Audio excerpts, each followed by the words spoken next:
Hi everyone, good evening. Our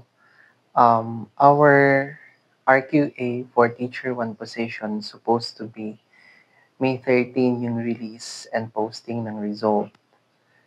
And then, until now, today is 16. So, May 16 na ngayon. So, dapat 13 pa lang meron ng result and nakapost na siya sa Facebook page ng STO dito sa amin. And ngayon, currently waiting for it and hoping na at least mataas yung rank natin. And then, hoping this year's also na matawagan for an item for Teacher 1.